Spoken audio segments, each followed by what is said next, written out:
오늘 저녁 놓치면 안 될 뉴스 한판 브리핑. 네, 한판 브리핑 김수미 평론가 나오셨습니다. 안녕하세요. 반갑습니다. 안경을 벗으셨어요? 네, 김이 자꾸 서려가지고 마스크 네. 때문에. 네. 그렇군요. 자, 오늘 중앙재난안전대책본부가 거리두기 조정안 및 추석 특별 방역 대책을 발표를 했죠. 그렇습니다. 수도권 4단계, 비수도권 3단계, 그리고 거리두기 단계는 다음 달 3일까지 연장된다. 이런 내용인데 그래도 또 세부적으로는 달라진 내용이 있어요. 네, 일단 식당 등의 영업시간이 오후 10시로 다시 1시간 길어지는 것이 달라지는 것 첫 번째고요. 네. 두 번째는 인원, 사적 모임의 인원 제한인데요. 수도권 같은 경우는 식당, 카페에 한해서 6명까지 모임을 허용을 했습니다. 다만 낮에는 2명 이상이고 오후 6시 이후에는 여기 6명에 4명 이상의 접종 완료자를 포함시켜야 한다는 조건이고요. 낮에는 2명 이상의 접종 완료자가 있어야 되고 6명 중에. 그렇습니다. 6명 중에 2명 이상의 접종 완료자. 네. 그리고 3단계는 조금 기준이 다른데 식당, 카페를 포함해서 모든 다중이용시설에서 접종 완료자 4명을 포함하면 최대 8명까지 모임을 가질 수가 있습니다. 그리고 추석 때의 방역 기준 또 나왔는데 추석을 포함한 일주일간의 기간 동안은 접종 완료자 4명을 포함해서 최대 8명까지 가정에서 모일 수가 있는 그렇게 조금 더 열려있는 사적 모임 제한이 됐고요. 그리고 결혼식 같은 경우에 49명까지 제한이 됐었는데 그동안 여기에 대해서 많은 민원들이 제기됐다고 합니다. 그래서 네. 식사를 제공하지 않는 결혼식장이라면 99명까지 허용이 되는 것으로 변경됩니다. 네, 그렇군요. 지금 뭐 추석 때 8명까지 모일 수 있다 그래서 좋아했다가 이게 가정에서만 또 그런다 그래서 조금 불편해하는 분들이 있는 것 같은데요. 자, 어쨌든 오늘 발표된 새로운 거리두기 조정안 손영래 보건복지부 중앙사고수습본부 사회전략반장 연결해서 자세히 한번 들어보겠습니다. 안녕하세요. 예, 안녕하십니까. 네. 식당 영업시간하고 인원 제한을 일단 완화를 하셨는데 이게 아무래도 경제적인 이유 때문이겠죠? 예, 서민경제 예로 사항도 있고 현재 방역 상황도 있고 여러 요인들을 좀 종합적으로 고려하였습니다. 아직 하루에 한 1,700명 정도의 환자가 발생하고 있어서 좀 전면적으로 방역 조치 완화는 좀 어려운 상황입니다. 다만 현재 이제 예방 접종이 좀 차근차근 진행되고 있어서 아마 9월 중하순부터는 이런 접종 효과들이 좀 나타날 걸로 보고 있고 반면에 거리두기 장기화로 이제 서민 경제나 국민들의 피로감과 애로들이 너무 커지고 있는 점을 좀 감안해서 전체적으로 방역 체계의 큰 틀은 좀 지켜 긴장도는 유지하되 예방 접종 중심으로 좀 조심스럽게 이 사적 모임에 대한 완화 조치를 시행해 보는 것입니다. 그렇군요. 그러니까 결론적으로는 백신 접종 완료 마친 2명 정도가 포함이 되면 지금보다 그 사람들의 인원을 좀 빼준다 뭐 이런 얘기인 것 같은데요. 완료자인지 아닌지를 사실은 확인하기가 좀 물론 QR 코드인가요? 그거 보니까 완료한 사람들은 좀 나오긴 하던데 일단 어쨌든 영업장에서 그런 것들을 확인해야 되는 걸까요? 아마 1차적으로는 영업장에서 좀 확인하셔야 되고 이제 이외에는 저희 정부나 아니면 지자체 단속 등이 함께 진행될 것입니다. 현재 말씀하신 대로 각종 QR코드의 이 접종 여부를 함께 표기하게끔 저희가 시스템을 운영하고 있습니다. 네네. 또는 이제 아예 질병관리청에서 여기에 대해서 제공하는 별도 앱도 있고 종이로 되어 있는 서식 증명서를 제공해드리고도 있습니다. 이런 시스템을 좀 활용해서 확인하는 체계로 좀 가야 될 거라고 보고 있고 앞으로도 계속 점진적으로 좀 이런 제도를 아마 확대하고 운영하게 될 거라서 이번 한 달간 좀 이런 시스템들을 좀 정착시키는 데 주력할 예정입니다. 네, 그러니까 이번 한 달 동안 한번 해보고 잘 되면 또 앞으로도 좀 계속 잘 할 가능성이 있겠네요. 자, 그런데요. 추석 가족 모임이 일단 8명까지 허용이 됐다 그래서 되게 좋아했었는데 보니까는 그중 4명은 또 백신 접종 완료자여야 된다. 이런 얘기가 있습니다. 이거는 어떻게 양심에 맡겨야 되나요? 어떻게 되나요? 아무래도 이제 추석 가족 모임은 말씀하신 대로 미접종자의 경우에는 4명까지 사적 모임이 계속 유지되고 있는 거고 네. 이에 접종 완료자를 포함하면 8명까지 가족 모임들이 이제 허용되는 것입니다. 그러니까 이 취지 자체가 사실은 지난 2번의 큰 명절을 다 저희가 고향을 방문하지 말아달라고 좀 국민들께 호소를 했었고, 그렇죠. 현 상황까지 또 그렇게 하기에는 너무 피로감이 큰 것도 있고, 또 아까 말씀드린 이제 예방접종 진행 상황들을 좀 고려해서 좀 최대한 예방접종자를 중심으로 소규모로 귀향을 좀 해주십사라고 하는 의미입니다.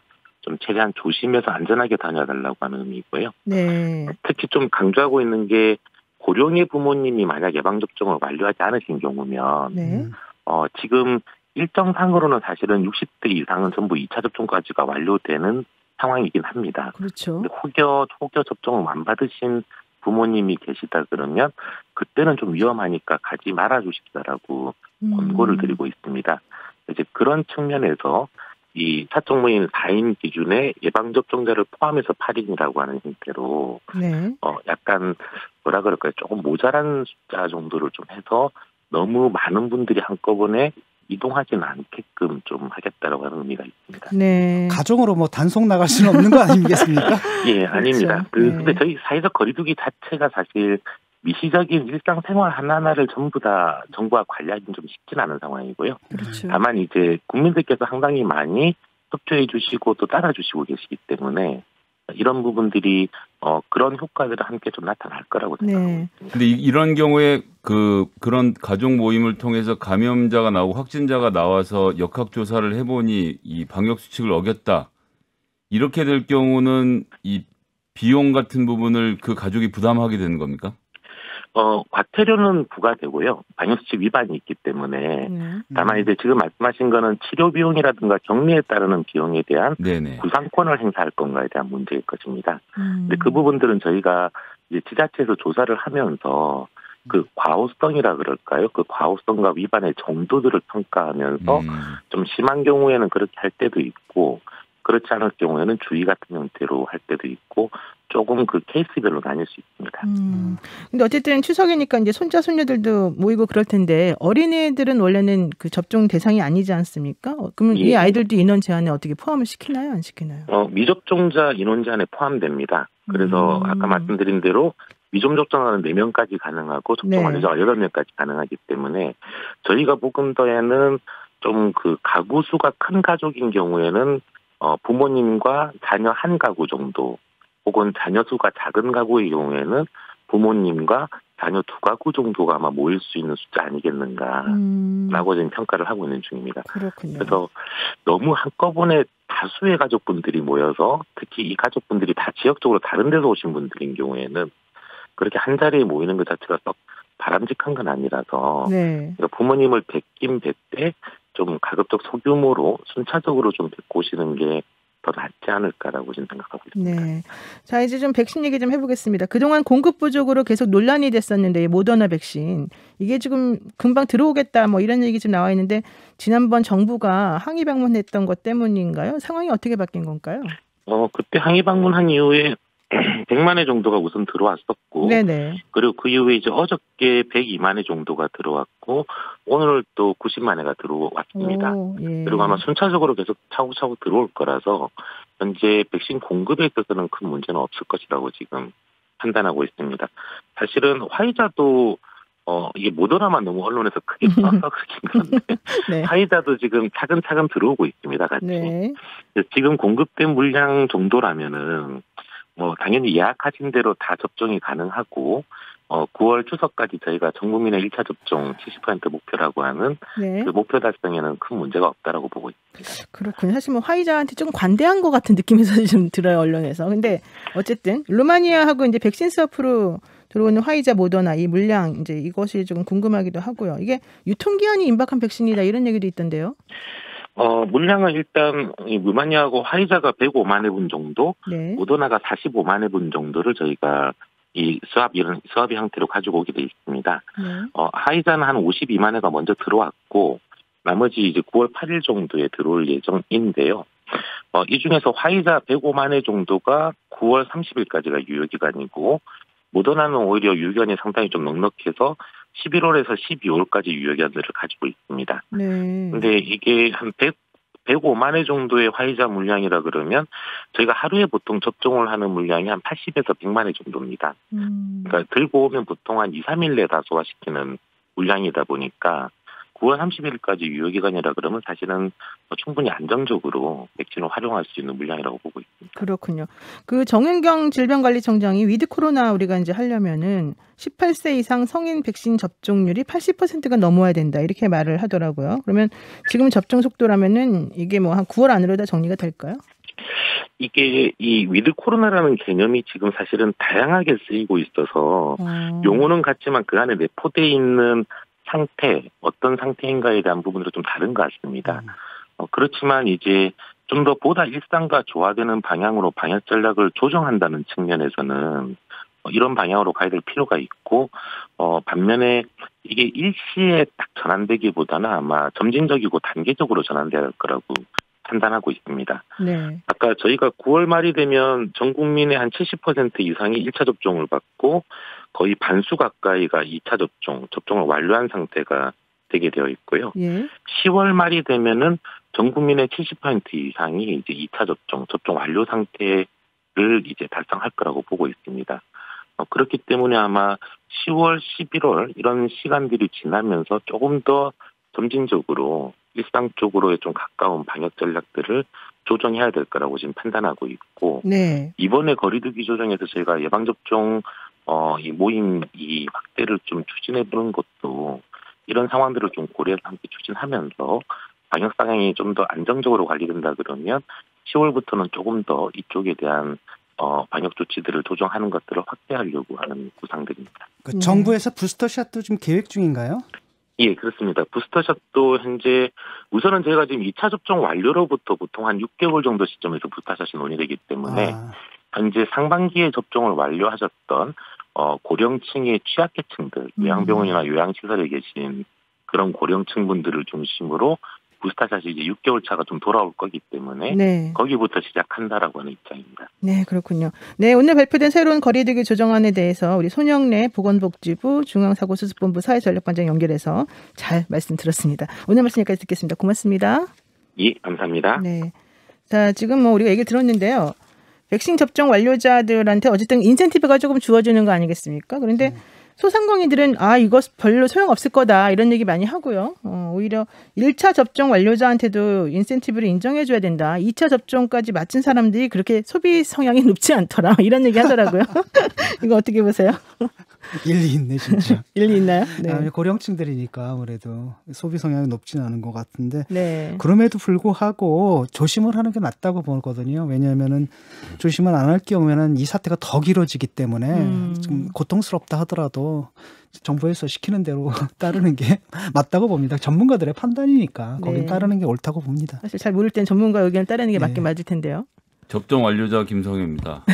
접종도 완료됐고 소비할 마음도 크게 있는데 네. 6시부터 8시까지 여기 외워 있다 보니까 깍두기로 8시 넘어서 불러주실 분들이 계시면 연락 주시고요. 네. 근데 이제 이 내용 보면서 저는 그런 생각이 들었는데 소상공인들이 지금 힘든 걸 알겠는데 그러니까 이제 앞으로 2달 아닙니까? 그렇죠. 그러면 정부가 이 2달 동안 소상공인들이 안 힘들게 그러니까 지금까지 과거엔 안 한 건 안 했다 치더라도 이 2달 동안만이라도 지금 끝이 보이니까 2달 동안 안 힘들게 확실하게 밀어주는 것이 전 가능하다고 보는데 네. 지금 여기서 제가 이제 열이 나는 것은 기재부가 이제 와서 소상공인 이 보상 TF를 만들어서 어떻게 보상할지를 지금 논의하고 있고 아직도 결론이 안 났다는 게 정말 속된 말로 이제 뚜껑이 열리는 일이라는 점을 말씀드리지 않을 수 없고요. 네. 제발 좀 이게 그렇게 최전선에 몰아놓고 총알을 안 주는 이런 식으로 이 전쟁 운영은 정말 너무나도 속상합니다. 네. 김지미 평론가 어떻게 보세요? 네, 저는 사실 그 접종을 완료하는 것을 기준으로 삼는 건 맞다고 봅니다. 그러니까 1차 접종이 기준이 돼 버리면은 뭐 어떤 경우에는 그냥 나 1차만 맞고 끝낼까 이런 생각이 들 수도 있는 것이고 1, 2차 이렇게 되어 있는 것이 이제 과학적으로 설계되어 있는 거기 때문에 기준선을 둔다면 2차로 두는 게 맞겠죠. 근데 이렇게까지 1차 접종까지 맞은 사람이라도 인센티브를 주게 해달라고 요구하는 소상공인들의 입장, 그 처지에 대해서는 충분한 이해가 필요하고 어쨌건 간에 코로나 이 종식 이전까지는 정부가 적극적인 재정 정책을 펴서 소상공인들의 뒷받침을 해주는 것이 옳다고 봅니다. 네, 그렇군요. 뭐 1시간 더 연장해야 된다 뭐 이런 얘기도 있긴 있는데 일단은 나온 대로 좀 정리를 먼저 하고 우리가 좀 진행 상황을 봐야 될 것 같아요. 자, 그리고요. 어제 정말 보도가 돼서 지금까지도 파장이 큰데요. 윤석열 전 검찰청장의 고발 사주 의혹. 오늘도 지금 계속해서 좀 얘기가 있었죠? 네, 그렇습니다. 그리고 해당 매체 뉴스버스의 이진동 발행인이 오늘 오전에 김어준의 뉴스공장에 출연을 해서 몇 가지 정황적 근거들을 좀 제시를 했습니다. 이렇게 된 것이 결국에 그런 의혹을 뒷받침한다 뭐 이런 내용이 되겠죠. 몇 가지를 좀 추격을 해보면 첫 번째는 그 고발장 내용에 배우자, 윤 전 총장 배우자인 김건희 씨에 대한 얘기가 들어가 있습니다. 이것은 네. 당사자의 관여 없이 어떻게 넣을 수 있는가? 왜냐하면 거기에 불법적인 주가 조작에 관여한 적이 없다라고 들어가 있기 때문에 예, 그래서 그런 정황에 대해서 얘기를 했고, 두 번째는 그 수사정책관이라고 하는 그렇죠. 손준동 정책관의 그 자리의 특성상 검찰총장 지시 없이는 일을 할 수가 없다라는 거였습니다. 손준성. 예. 그리고 세 번째는 대검 공공수사부 앞이라고 그 고발장 수신이 적혀 있었는데 네. 당시에 이성윤 서울중앙지검장 시절이었습니다. 그래서 윤 전 총장 쪽하고 불화했던 그런 쪽이기 때문에 그쪽을 피해서 대검이 수사 담당자를 임명 가능하도록 한 것이다. 뭐 이렇게 해석을 했고요. 네네. 그리고 네 번째는 고발 사유에 공직선거법까지 들어가 있습니다. 명예훼손뿐만 아니라 이것은 검찰의 직접 수사 대상으로 남겨지는 6대 중대범죄 선거가 들어가거든요. 네네. 그래서 그렇게 해서 검찰이 직접 수사를 할 수 있도록 노린 것이다. 뭐 이렇게 해석을 했습니다. 근데 이것들은 이제 아직까지는 정황적 근거인 셈이고 이제 추가적으로 어떤 확증이 제시돼야 되는 네네. 그런 필요가 있는데 거기에 대해서는 이진동 발행인이 당사자들의 최근에 부인하고 있는 반응을 보면서 예상했다라고 밝히면서 앞으로 후속 보도를 예고를 했습니다. 그러니까 고발장 본문이라든지 입장 자료 이런 것들을 모두 분석한 후속 보도를 예고했다. 네. 이렇게 정리를 하면 되겠고요. 그리고 이제 이에 대해서 윤석열 후보가 오늘 오전에 기자들과 만난 자리에서 직접 입장을 밝혔는데 네네. 현장 음성 듣고 가시겠습니다. 저는 처음에 저 아는 기자분이 또 무슨 기사를 저한테 링크해서 보내주길래 이걸 고발 사주 이렇게 봐서 무슨 회사 사주 얘기하는 줄 알았는데, 그러면 고발 사주를 했으면 고발이 왜 안 됐습니까? 이 정부의 불리한 사건 고발이 들어간다고 그래서 피해자가 고소해도 수사를 할까 말까인데 고발한다고 수사를 하겠습니까? 그런 거를 사주한다는 자체가 상식에 안 맞는 것이죠. 손검사가 이런 걸 했다는 뭐가 자료라도 있습니까? 그걸 내놓고 뭐 얘기를 해야죠. 네, 이 내용은 이제 그 당시에 현 정부의 불리한 사건은 수사 진행이 안 되었었다라고 윤 전 총장이 주장을 하면서 그게 고발이 된다고 수사가 되겠느냐 이렇게 네네. 반문을 하고 있는 것이죠. 그리고 이제 검찰총장이 윤석열 씨였죠? 네, 윤석열 전 총장 네. 시절입니다. 검찰이 보복 인사, 그러니까 본인이 표현하기로 보복 인사가 돼가지고 잘 수사가 안 될 때였는데 네네. 고발이 들어간다고 되겠느냐, 뭐 이런 취지의 발언이고.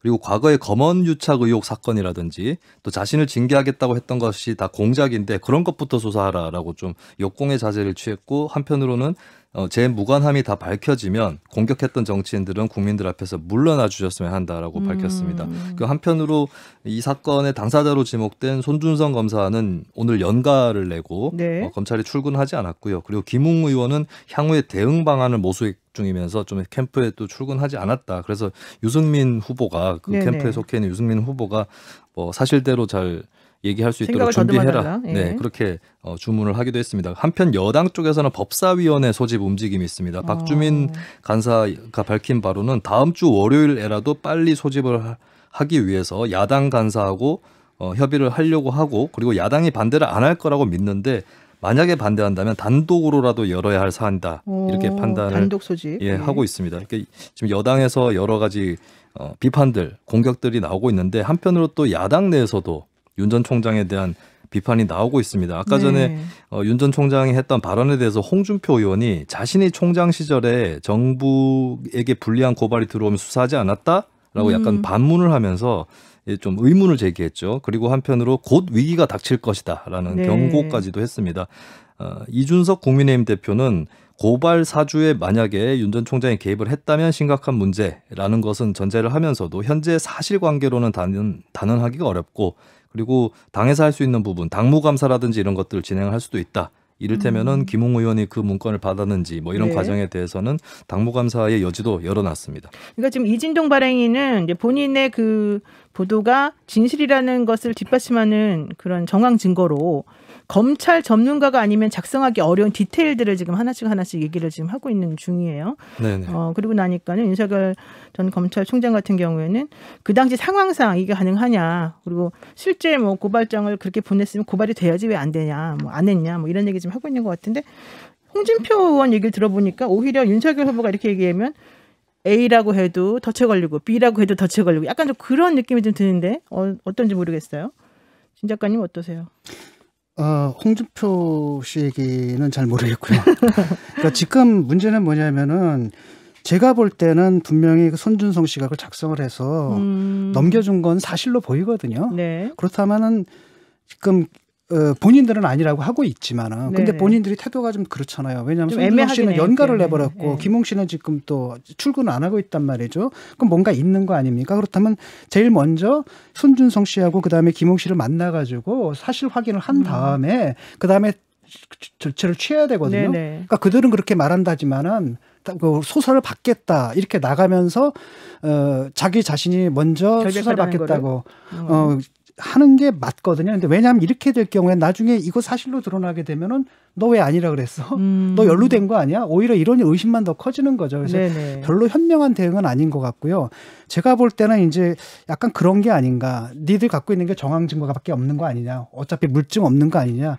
뭐 이런 자신감에서 나온 행동인지 잘 모르겠어요. 근데 오늘 또 나온 것 중에 보면은 손준성이 뭐 김웅에 전달하는 듯한 그런 또 자료도 좀 나오고 그러지 않았었어요? 이제 텔레그램이라는 프로그램의 특성이고 제가 아. 그렇지 않아도 오늘 직접 실험을 해봤는데 네네. 제가 진중권 작가로부터 제가 메시지를 받고 그 파일을 예를 들어서 노영희 저한테 변호사님께 보내면. 전달을 하면 진중권 보냄이라는 메시지가 위에 뜨는 그렇죠. 게 확인이 되더라고요. 예, 캡처를 그래서 똑같은 형태로 떠지는 걸 확인을 해서 아마 그 제3자인 누군가의 텔레그램 방 안에서의 내용을 보고 김웅에게서 파일이 전달됐는데 그 위에 손준성이 써 있는 것을 보고 3자가 연결되어 있다는 결정적인 증거를 뉴스버스에서 찾아냈다라고 지금 주장을 하는 것 같고 일단 그 파일이 포토샵으로 조작된 게 아니라는 전제하에서는 충분히 가능한 가정이라고 생각을 했습니다. 네. 이게 딱 다른 데는 아니고 텔레그램만의 특성이라고 보시면 될 것 같습니다. 카카오톡은 전달할 때 누구로부터 받았는지가 나오지 않는데 텔레그램에 그렇죠. 이게 나오는 특성이 있죠. 근데 김웅 의원이 사실은 그랬어요. 그 당시 너무 바빴고 정신이 없었고 그 당시 서로 이렇게 주고받았던 그 단톡방이 없어져서 잘 모르겠다 기억이 안 난다. 처음에 이렇게 말을 했었는데 그거는 절대 안 되는 그건 말이죠. 아니에요? 그건 잘못된 아니, 말이에요? 대검찰청의 범죄정보기획관, 수사정보정책관이라는 1급 사시 동기생이 사법연수원 동기생이 보낸 파일을 그냥 아무 파일도 아닌 것처럼 야 이거 네가 한번 확인해봐라고 건넬 수 있나요? 현직에 있는 검찰 간부가 보낸 파일을 내용도 확인하지 않고 제3자에게 전달한다는 것은 저의 상식으로는 좀 어려운 얘기인 건데 근데 이렇게 바쁜 후보 시절에 이 파일을 왜 보냈는지는 사실 저도 들으면서 잘 이해가 안 되긴 해요. 이게 제가 볼 때는 이게 뭐냐면 그쪽에서는 자꾸 뭐 선거 개입이다 그러는데 그건 네네. 아니고 당시가 어떤 상황이냐면은 윤석열 한동욱을 잡기 위한 그 정치 공작이 진행되던 시기였잖아요. 그러니까 자기들 나름대로는 반격을 하려고 했던 것 같아요. 그런 가운데서 이제 무리수를 좀 둔 것 같고요. 지금 김웅이 어쩌다가 급했다 반격을 뭐 이런 얘기 나왔어요. 네. 야당이랑 같이 반격을 하자는 제안을 현직 검사가 하는 것은 대단히 심각한 문제 아닌가요? 그렇죠. 그러니까 김웅 씨 같은 경우는 그러니까 문제가 되는 건 뭐냐면 내가 볼 때는 판결문이 문제가 될 것 같거든요. 다른 거야 뭐 그렇다 치더라도 법적으로 참 의율하기가 참 힘들잖아요. 근데 판결문 같은 경우에 왜냐하면 정보보호법, 개인정보보호법이 있고 공무상 비밀누설죄 뭐 이런 것들이 있기 때문에 네네. 이 불법적으로 된 부분에 대해서는 저희가 이제 얘기하기가 힘들잖아요. 그렇기 때문에 그냥 뭐랄까 받은 사람을 지명할 수가 없는 거죠. 네네. 그냥 나는 익명으로 받은 걸 그냥 글로 넘겼다. 그리고 잊어버렸다라고 하는 거고 받았다라고 얘기하게 되면 자기도 이제 법적 책임까지는 모르다 하더라도 최소한 윤리적 정치적 책임을 져야 될 상황이거든요. 작가님 말씀에 잠깐 좀 반박하고 싶은 게요. 그러니까 우리나라의 변호사들하고 검사들이 너무 국회에 많이 들어와서 모든 것을 불법이냐 아니냐로 따지는 문화가 생겨버린 건데 현직 검사가 야당의 고발장을 넘기면서 사주했다는 사실 자체로 그걸 넘긴 행위 자체가 김웅 의원으로서는 정치적으로는 해서는 안 될 일을 한 것이기 때문에 거기에 대해서 응분의 책임을 져야 하는 것이 순서고 뭐 이제 법적으로 의율이 되냐 안 되냐는 사실 좀 별로 중요한 문제는 아닌 것 같습니다. 저는 네. 그러니까 하지만 당하는 당사자는 좀 다르잖아요. 그러니까 윤리적으로 비난받는 거랑 법적으로 처벌받는 건 전혀 다른 문제고 아마도 이게 뭐 까딱하면 뭐 그런 사안인지는 모르겠지만은 오연직이 잘하면 어떤 경우에 날아갈 수도 있는 사안이기 때문에 본인으로서는 뭐 사실 자기 방어를 좀 하느라고 네네. 기억이 안 난다 뭐 이렇게 얘기를 하는 것 같아요. 저는 그렇게 판단해요. 자, 시간이 얼마 없긴 한데 진상규명을 좀 해야 된다 이런 얘기 많이 나오는데 진상규명을 어떻게 해야 됩니까? 짧게 한 번씩 빨리 드려볼까요? 해서 그냥 공수처로 넘겨버리면 되거든요. 공수처가 하면 된다? 예. 대검은 감찰하고 국회는 국정조사하고 그다음에 공수처는 공수처대로 역할을 하면 되는데 공수처가 아직 훈련이 좀 덜 돼서 잘 모르겠습니다. 근데 이 사안, 공수처의 역할은. 이런 사안을 수사하기 위해서 공수처가 만들어진 그러긴 것이고 하죠. 예. 아마 지금 여당이 아마 후회할 겁니다. 지금 공수처가 그래도 바빠가지고. 검찰에 맡기는 것보다 공수처가 낫겠죠. 그러니까 검찰은 우리 사람으로 막 뽑아놨는데 네. 공수처는 안 그렇거든요. 네. 오늘 김수인 평론가 핫한 뉴스를 가지고 네. 오셔가지고 네 오늘 말씀 여기까지 듣겠습니다. 고맙습니다. 감사합니다.